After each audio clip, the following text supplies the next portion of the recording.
यदि आप जिंदगी में सफल होना चाहते हो तो आइए श्री कृष्ण भगवान ने गीता में क्या कहा, जो अर्जुन भी हुए हैरान।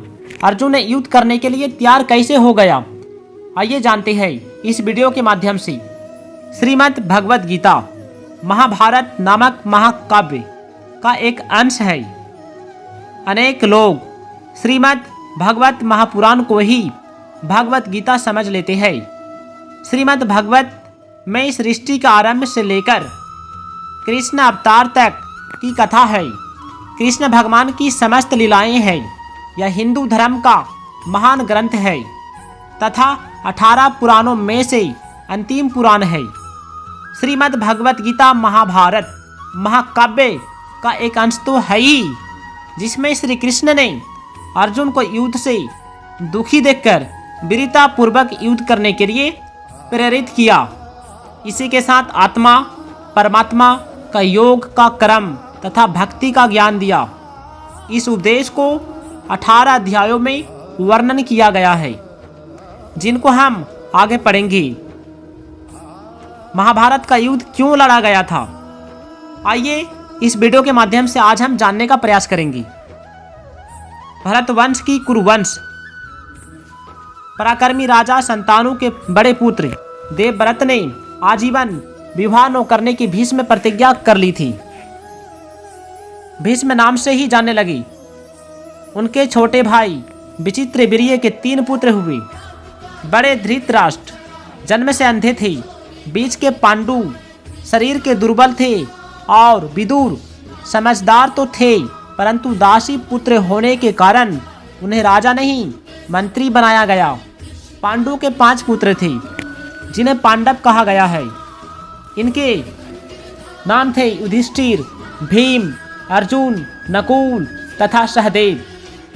धृतराष्ट्र के 100 पुत्र थे, जिनमें बड़ा दुर्योधन युधिष्ठिर सबसे बड़ा पुत्र थे। पिता पांडु की उस समय मृत्यु के बाद उन्हें राजा बनाया गया। दुर्योधन पांडवों से पहले से ही जलता था। उसका कहना था कि धृतराष्ट्र जन्मांध से अंधे है, उनको राजा नहीं बनाया गया, पर उनका पुत्र मैं तो राजा बन सकता हूँ, अतः युधिष्ठिर को राजा नहीं बनाया जाना चाहिए। धृतराष्ट्र राजा बने। दुर्योधन ने पांडवों को मारने के अनेक प्रयत्न किए, लेकिन श्री कृष्ण की सहायता से वे बचते रहे। एक बार दुर्योधन और उसके मामा शकुनी ने युधिष्ठिर को जुआ खेलने के लिए बुलाया। चालाकी से उन दोनों ने युधिष्ठिर से सारी संपदा तथा पत्नी द्रौपदी को भी जीत लिया था। दुर्योधन ने द्रौपदी को भी भरी सभा में नग्न करने की ठानी। भगवान श्री कृष्ण ने द्रौपदी की साड़ी इतनी लंबी कर दी कि दुशासन खींचते खींचते थक गया। साड़ी समाप्त न हुई। अंतिम शर्त में पांडवों को 13 वर्ष का वनवास दिया गया, जिनमें अंतिम वर्ष में अज्ञातवास की शर्त थी। यदि इस 13वें वर्ष में कौरवों दुर्योधन आदि को पांडवों के निवास की जानकारी मिल जाती तो उन्हें फिर से 12 वर्ष के लिए वन जाना पड़ता। वास्तव में दुर्योधन उन्हें राज्य से दूर रखने की चाल चल रहा था। अज्ञातवास में कौरवों को पांडवों का पता नहीं लगा तो युधिष्ठिर ने अपना राज्य वापस मांगा। यहाँ तक कि स्वयं श्री कृष्ण जी भी पांडवों के दूत बनकर धृतराष्ट्र को सभा में गई। दुर्योधन ने सुई की नोक के बराबर भूमि भी पांडवों को देने से इनकार कर दिया। उसने सोचा, हमारे पास सेना है, अनेक राजा हमारे मित्र एवं सहयोगी है, पांडव किसी भी प्रकार रण में हमसे जीत नहीं सकते। युद्ध की घोषणा कर दी गई। अनेक राजा कौरवों के साथ थे, वे दुर्योधन के बुलावे पर युद्ध करने आ गए। अनेक राजा पांडवों को न्याय दिलाने के पक्ष में थे। वे सहायता करने पांडवों के साथ खड़े हो गए। श्री कृष्ण के पास दुर्योधन और अर्जुन सहायता मांगने एक ही दिन पहुंचे। श्री कृष्ण ने कहा, आप दोनों ही मेरे संबंधी हैं, मैं युद्ध में हथियार नहीं उठाऊंगा। फिर भी एक और मैं रहूंगा और एक और मेरी सेना रहेगी। आप दोनों में से एक चुन सकते हो। अर्जुन ने श्री कृष्ण को चुना। दुर्योधन सारी सेना को लेकर बहुत खुश हुआ। अर्जुन ने श्री कृष्ण को सखा, संबंधी, हितैषी तथा गुरु रूप में स्वीकार किया था। वह चाहता था श्री कृष्ण चाहे युद्ध न करे परंतु युद्ध में मेरे साथ रहे। अतः उसने श्री कृष्ण से निवेदन किया कि आप मेरा रथ चलाएं। श्री कृष्ण ने अर्जुन का आग्रह सहर्ष स्वीकार कर लिया। श्री कृष्ण अर्जुन के सारथी बन गए। मार्गदर्शन करने का यही साधन उन्हें उत्तम लगा। आइए फिर जानते हैं। दोस्तों, आगे बढ़ने से पहले आप लोग कमेंट में जय श्री कृष्ण अवश्य लिखें। आइए जानते हैं श्री कृष्ण भगवान ने कहा इतनी बड़ी बात। अध्याय 1 युद्ध क्षेत्र में दुखी अर्जुन। गीता के प्रथम अध्याय में 47 श्लोक है। इस अध्याय का आरंभ धर्म क्षेत्र कुरुक्षेत्र से होता है। विद्यार्थी पूछ सकते हैं कुरुक्षेत्र को धर्म क्षेत्र क्यों कहा जाता है। इसका उत्तर है यहाँ राजा कुरु ने तपस्या की थी। कुरु एक सोमवंशी राजा थे। पांडु और धृतराष्ट्र इन्हीं के वंशज थे। यज्ञ, तप, हवन आदि धार्मिक कार्य होने के कारण कुरुक्षेत्र को धर्म क्षेत्र या धर्मभूमि कहा गया है। महाभारत युद्ध के लिए इस भूमि का चुनाव वस्तुतः इसलिए किया गया था कि यह धर्म भूमि होने के कारण निश्चित ही धर्म की, सत्य की जीत स्थापित होगी। इस अध्याय में बताया गया है कि दुर्योधन आदि केवल राज पाने के लिए युद्ध के इच्छुक थे, जबकि पांडव धर्म को लेकर युद्ध हेतु राजी हुए थे। इस अध्याय में यह शिक्षा दी गई है कि अपने घरों में, मोहल्लों में, गांवों में, प्रांतों में, देशों में, संप्रदायों में दोहरा भाव नहीं रखना चाहिए कि ये अपने हैं, ये पराये हैं। दोहरे भाव से आपस में प्रेम, स्नेह नहीं पनपता, बल्कि कलह, कष्ट जन्म लेते हैं। धृतराष्ट्र ने संबोधन किया, मेरे पुत्र और पांडु के पुत्र। इससे उनका दोहरापन झलकता है जो कौरवों को विनाश का कारण बना। इससे बचना चाहिए। अब चूंकि राजा धृतराष्ट्र अंधे थे, परंतु उनके मन में कुरुक्षेत्र में होने वाली युद्ध को देखने की इच्छा प्रबल थी। उन्होंने अपने सजीव संजय से अपनी जिज्ञासा प्रकट की। संजय महर्षि वेद व्यास जी का शिष्य था। उसे व्यास जी ने दिव्य दृष्टि दे दी थी। वह मीलों दूरी की घटना आसानी से देख और सुन सकता था। कुरुक्षेत्र में होने वाली युद्ध का आंखों देख हाल कर वह सुना और रहा। धृतराष्ट्र ने के पूछने पर संजय ने युद्ध का जो हाल सुनाया, गीता में वही वर्णित है। संजय ने बताया कि पांडवों की सेना को सामने खड़ी देखकर दुर्योधन गुरु द्रोणाचार्य के पास गया और उनको बताया कि ये आपका ही शिष्य द्रौपद पुत्र धृष्टद्युम्न पांडवों की सेना की व्यवस्था कर रहा है। उसने पांडवों के प्रमुख योद्धाओं के नाम गिनवाए, फिर अपनी सेना के भी महारथियों के नाम बताइए। उसने भीष्म पितामह की सहायता करने को कहा। भीष्म पितामह ने शंख बजाकर युद्ध करने की चेतावनी दी। फिर तो अन्य सभी योद्धाओं ने अपने अपने शंख उत्साहपूर्वक बजाए।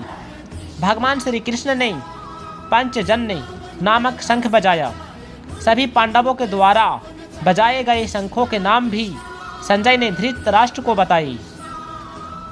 अर्जुन ने अपना गांडीव धनुष उठाया और कहा, हे कृष्ण, मेरा रथ दोनों सेनाओं के बीच में ले चलो। मैं देखना चाहता हूँ कि आज मुझे किनसे लड़ना पड़ेगा। श्री कृष्ण तुरंत रथ को दोनों सेनाओं के बीच में ले गई। अब अर्जुन ने देखा कि मुझे भीष्म पितामह से, अपने गुरु आचार्य द्रोणा से, अपने संबंधी राजाओं से, भाइयों तथा चाचाओं से युद्ध करना है। तब वह बहुत दुखी हुआ कि हम इन लोगों से, अपने सखी संपत्तियों से हम युद्ध कैसे कर सकते हैं। संजय ने बताया कि महारथी अर्जुन ने अपना धनुष बाण रख दिया और अत्यंत दुखी होकर एक ओर बैठ गया। भगवान श्री कृष्ण समझ गए कि अर्जुन स्वयं को शरीर मान रहा है। वह शरीर के संबंधों को अपना संबंध मानकर दुखी हो रहा है। उसे शरीर की आवश्यकताओं को तुष्ट और पूर्ण करने की इच्छा है। अतः इसे आत्मज्ञान दिए जाने की आवश्यकता है। अर्जुन का मन निर्बल है, वह किसी से बदला नहीं लेना चाहता है, किसी को अकारण कष्ट देना नहीं चाहता है। अतः आत्मा का ज्ञान प्राप्त करने के लिए वह सही व्यक्ति है तथा यह समय भी सही है। इसी प्रकार गीता का पहला अध्याय मुख्यतः यह संदेश देता है कि जिनके मन में अधर्म और पाप भरा होता है वे कमजोर एवं डरपोक होते हैं।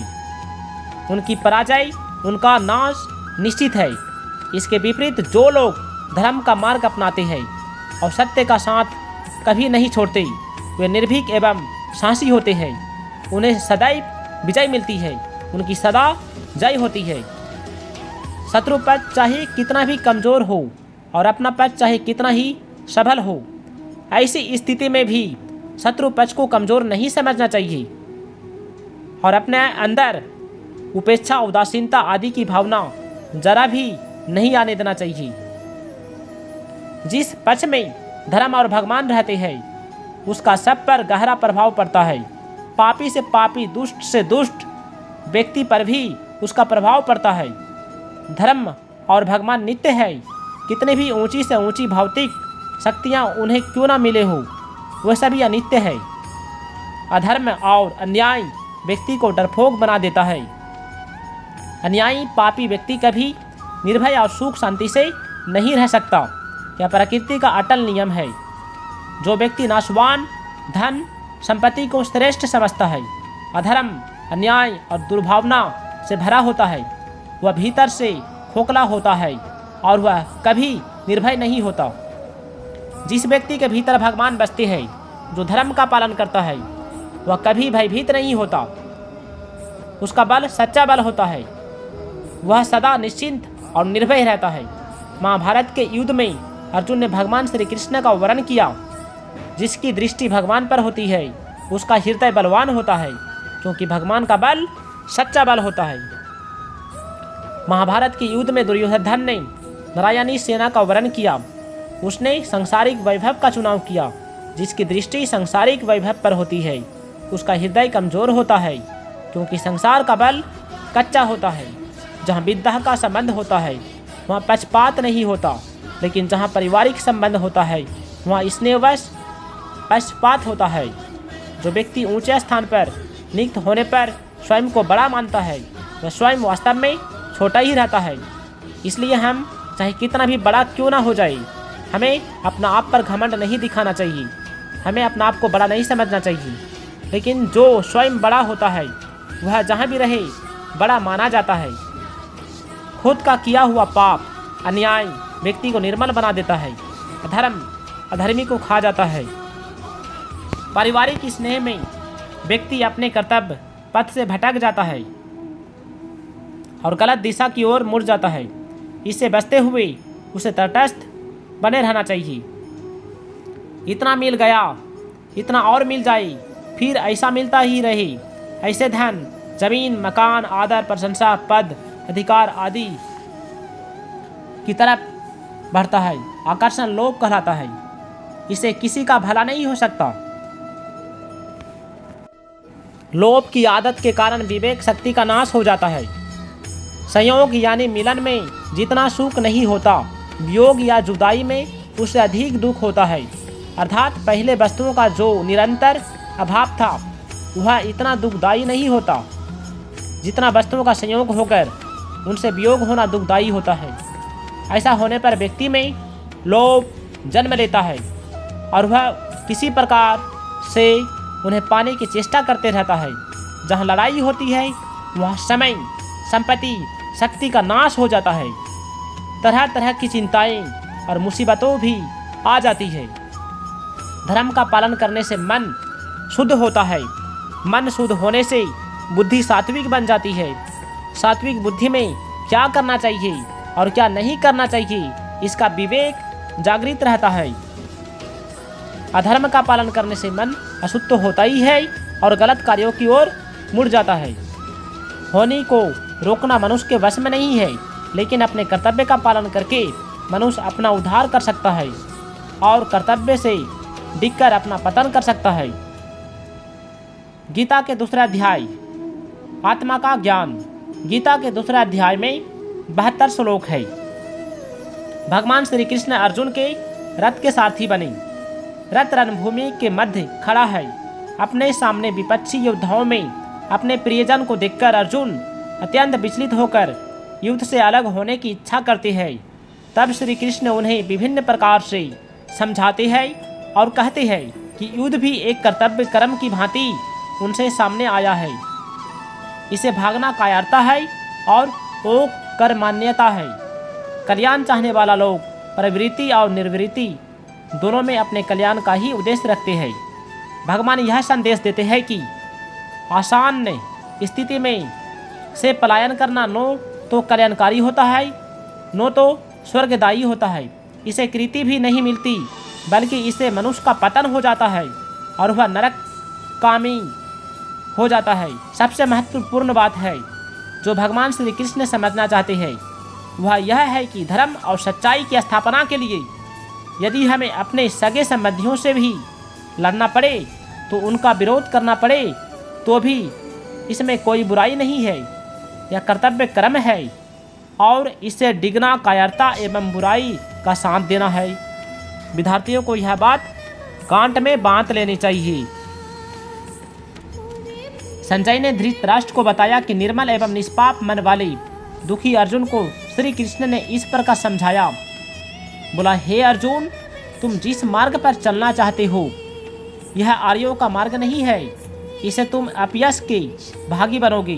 कायरता मत करो, मन की कमजोरी को त्याग कर युद्ध के लिए तैयार हो जाओ। अर्जुन ने कहा, भगवान अपने पूज्य दादा भीष्म से, अपने ही महान गुरु द्रोणाचार्य से मैं कैसे लड़ूंगा? ऐसे अपने पूज्य जन को मारकर मैं कभी सुखी नहीं हो सकता। इसे मेरे दुर्बलता कहे या कायरता, मैं अपना संतुलन खो बैठा हूँ। मैं भ्रमित हूँ, आपका शिष्य हूँ, आपकी शरण में हूँ। कृपया मुझे उचित राह दिखाइए। मुझे नहीं लगता कि सारी दुनिया का राज पाकर भी गुरुजन की हत्या करने के पाप से छूटकर मैं कभी सुखी हो पाऊंगा। संजय ने धृतराष्ट्र को बताया कि ऐसा कहकर अर्जुन मौन हो गया। धृतराष्ट्र भीतर ही भीतर खुश हुआ। फिर संजय बोला, भगवान श्री कृष्ण ने अर्जुन से कहा, विद्वानों की तरह बोल रहे हो परंतु कायरों जैसा व्यवहार कर रहे हो। विद्वान किसी के लिए शोक नहीं किया करते। सच तो यह है कि मैं और तुम और ये राजा पहले भी थे और अभी भी है। इसका अर्थ है कि आत्मा कभी नहीं मरती, केवल शरीर बदलती है। जैसे शरीर पैदा होता है, बच्चे से किशोर, युवा और बूढ़ा होता है, ऐसे ही आत्मा एक दिन शरीर बदलकर दूसरे शरीर में चली जाती है। समझदार लोग इस शरीर से मोह नहीं करते। शरीर का अंत होना तो निश्चित ही है, परंतु आत्मा का कभी नाश नहीं होता। जो इस आत्मा को मरने वाला समझता है या मरा हुआ समझता है वह ज्ञानी है। वास्तव में आत्मा नो मरती है नो मारी जा सकती है। वह कभी पैदा नहीं होती और कभी मरती भी नहीं है। आत्मा तो शरीर को उस तरह बदलकर दूसरे शरीर को धारण कर लेती है जैसे हम अपने फटे पुराने कपड़े को छोड़कर त्याग कर नए वस्त्र को धारण कर लेते हैं। बोला, हे अर्जुन, यह आत्मा किसी हथियार से काटी नहीं जा सकती। इसे आग जला नहीं सकती, हवा सुखा नहीं सकती, जल भी इसे भिगो नहीं सकता। आत्मा की सनातना अर्थात सदा रहने के गुण को जानकर तुम्हें शरीर के लिए शोक नहीं करना चाहिए। शरीर जो जन्म लेता है वह अवश्य ही मरता है, जो मरता है वह फिर कहीं जन्म अवश्य लेता है। अतः शोक करने का कोई कारण नहीं है। हे भरतवंशी अर्जुन, सभी शरीर से आत्मा रहती है, सभी शरीर में ही आत्मा रहती है। आत्मा को कभी मारा नहीं जा सकता और शरीर को सदा जीवित नहीं रखा जा सकता। अपने कर्तव्य और परिस्थिति को समझकर तुम्हें अपने धर्म का पालन अर्थात युद्ध करना चाहिए। यदि तुम युद्ध रूपी अपने कर्तव्य का पालन नहीं करोगे तो तुम्हें पाप लगेगा। संसार के नियम के अनुसार लोग तुम्हारी निंदा करेंगे। अपयश तो मृत्यु से भी अधिक दुखदायी होता है। कोई यह नहीं समझेगा कि तुमने गुरुजनों का सम्मान करते हुए युद्ध में शस्त्र नहीं उठाई। सब तुम्हें भयभीत और कायर ही कहेंगे। यह अपयश तुम्हें बहुत कष्ट देगा। अतः वे वीर पार्थ, तुम युद्ध करो। सुख और दुख में, लाभ और हानि में, जीत और हार में लगाव मत रखो। एक समान भाव रखकर और कर्तव्य मानकर युद्ध करोगे तो तुम्हें कभी पाप नहीं लगेगा। इस प्रकार कर्म करने को निष्काम कर्म कहा जाता है। निष्काम कर्म करने से आत्मा को पाप नहीं लगता, वह कर्म बंधन से मुक्त हो जाता है। जब तक तुम लाभ के लिए या जीत के लिए कर्म करोगे, तब तक हर कर्म तुम्हें बंधन से में बांधता जाएगा। दुविधा और स्वार्थ छोड़कर आत्मा के सत्य को जानते हुए निष्काम काम करो। जीत हार की इच्छा से मुक्त होकर कर्म करना ही क्षमता योग है। दोस्तों, यदि आपको वीडियो अच्छा लगा है तो इस वीडियो को लाइक करके चैनल को सब्सक्राइब कर दीजिएगा और जय श्री कृष्ण कमेंट में लिखिएगा। धन्यवाद।